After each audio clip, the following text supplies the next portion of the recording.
We are all stories in the end. Just make it a good one.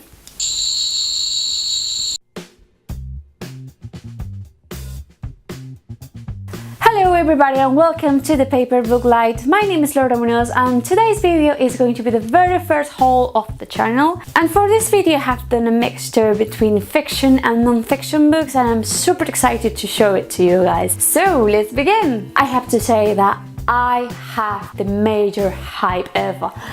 I heard about this book not so long ago because they are going to make a movie. I heard about this film because there were some bloggers that were at the D23 convention where you can see the next feature films and stuff. The book is A Wrinkle in Time by the American author Madeleine L'Engle. Is paperback published by Puffin, which is the younger section of Penguin. In your bookshop it probably will be in the range of age of 9 to 12.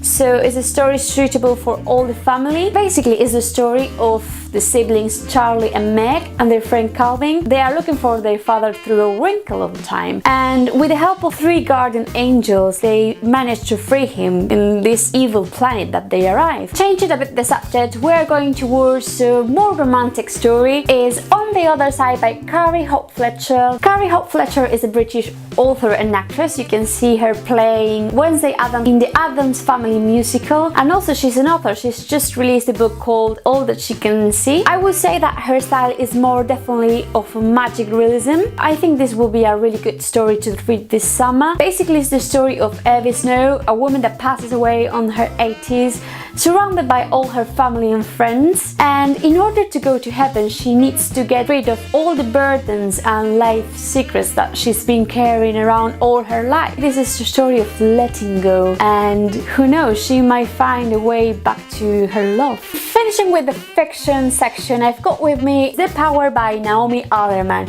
and I have to say, OMG, I love the plot. Basically it's the story on what will happen if women take control of the world order. They develop as an evolutionary trait the power to transmit electricity, which can go from transmitting a wee sparkle to, I don't know, kill people. And things get really darker. It's told from the perspective of women from different backgrounds, like a politician, a teenage girl, and I have to say that if you like this one, I can recommend you 2 dystopian novels that you will absolutely love. The first one is The Handmaid's Tale by Margaret Atwood, which indeed Atwood is a huge influence in Alderman's work, and the second one is Who Run the World by Virginia Bergen. This one is more catalogued under young adults, but it's an amazing book. I love the plot and definitely will do a review in some point later in the future. So we're going to change the subject. We're going to go to the non-fiction section. The first non-fiction book I bought was Storm in a Teacup by Helen Sosky, also published by Penguin. Those who are not familiar with Helen Sosky, she is a physicist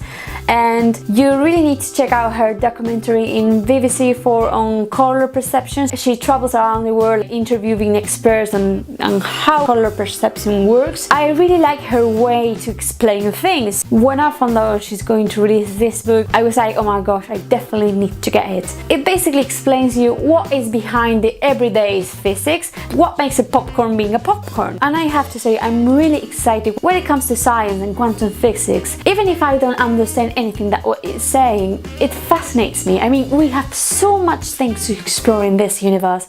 It just makes me smile. It's amazing. The second non-fiction book I bought this month was This Is London by Ben Judah. It's published by Picador A99 and you can find it in the non-fiction section of your bookshop. Ben Judah is a former foreign correspondent. He released a documentary for Vice on migration post-Brexit. It's a portrait of the London that we don't see, the different profiles from prostitutes, drug dealers. This is not a travel book. This is not, oh my gosh, London, you need to see this, or London, the portrait of the society. No, from this book I heard really mixed reviews. Some of them say that this is a really great book, and the others say that he recreates himself, like interviewing, and sometimes he can be an obstacle. Honestly, I don't know, I haven't read it. I am really looking forward to read about these stories, because this is different portrait of the city from what is seen, and I am really looking forward to read about it. To finish this haul, the latest one, The Good Immigrant by Nikesh Shukla. It is published by Unbound. The book is a collection of 21 essays from BAME authors. Those who are not really familiar with the terminology, BAME means Black, Asian and Minority Ethnic. It's basically a portrait on what it means to be an immigrant in Britain. I have to say that I have read really good reviews from this book. I've read somewhere that this is a mind-opener book. Some of them even recommend to get the audiobook because it's read by the actual authors and you get to know it better, you know. And as I've said, I think this is going to be a really mind-opener. So personally, as a migrant and also as a communicator, I think being aware of the concepts of privilege, minorities, race, and more especially what weight has media in all this, what really means representation and diversity. I think these are concepts that we really need to educate ourselves, and I am really looking forward to read this book and getting the audiobook in the future as well. If you like this video, don't forget to subscribe and give a thumbs up, and see you next week with the review of All Our Wrong Todays by Ellen Mastai, a super poignant story on time traveling and parallel universes. See you next week!